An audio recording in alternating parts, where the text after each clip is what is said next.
2,000 years ago, in a small village in the hills of Galilee, something happened here that the world has never forgotten. A family in Cana was hosting a wedding, and the whole village was there.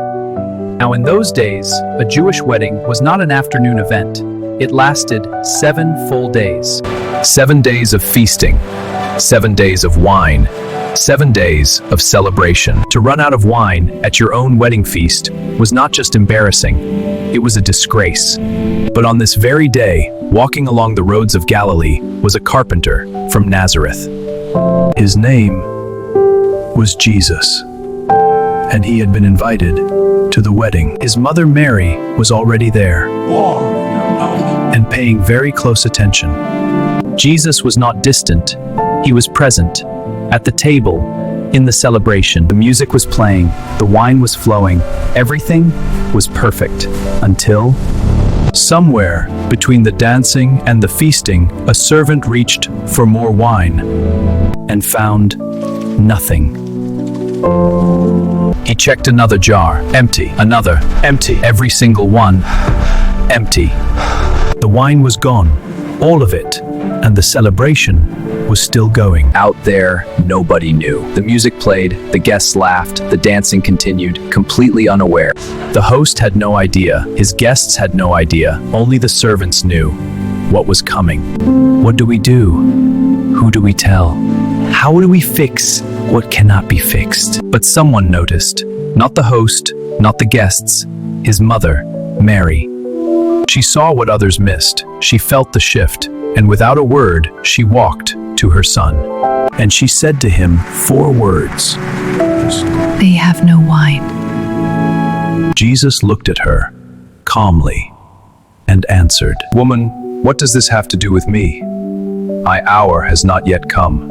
Now, to our ears, that sounds like a refusal, but Mary did not hear a refusal. She knew that whatever her son said was not the final word. So she did not argue, she did not plead, she did not explain. She simply turned to the servants, and she looked at them and said, Whatever he tells you, do it.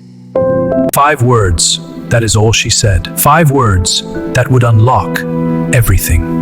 6 stone water pots, standing empty, each one holding 20 to 30 gallons, 180 gallons of nothing. Jesus stood before them, 6 empty stone pots, and the servants waited for whatever he would say. He looked at the servants with those eyes, those calm that had seen before the world began.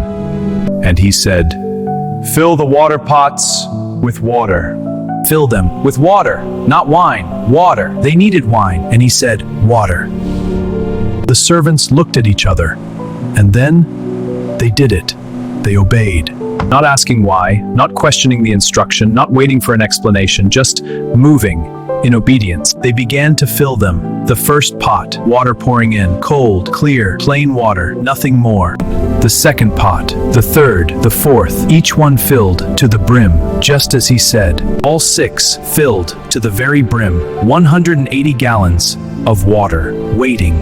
"Draw some out and take it to the master of the feast." The servant reached in with his ladle, expecting water, cold, clear, plain water. That's all he expected, that is a moment ago. But what came up in that ladle was not water. It was wine, deep, rich, red wine, where moments before there had been only water. All 6 pots, 180 gallons of the finest wine that anyone had ever seen. The servant carried it to the master of the feast, hands trembling, heart racing, knowing what no one else yet knew. The master of the feast had no idea. He did not know where the wine had come from. He simply raised the cup to his lips and tasted. And his face changed in his expression. This was not ordinary wine, something else entirely. He called the bridegroom over and said, Everyone serves the good wine first, and when people have had enough, then the poor wine. "But you have kept the best until now." And in that moment, something settled inside every one of them. Not a theory. They had seen what only God can do, and they believed in him. 2,000 years later, he is still the same Jesus, still turning water into wine. Bring him your empty pots and watch what he does.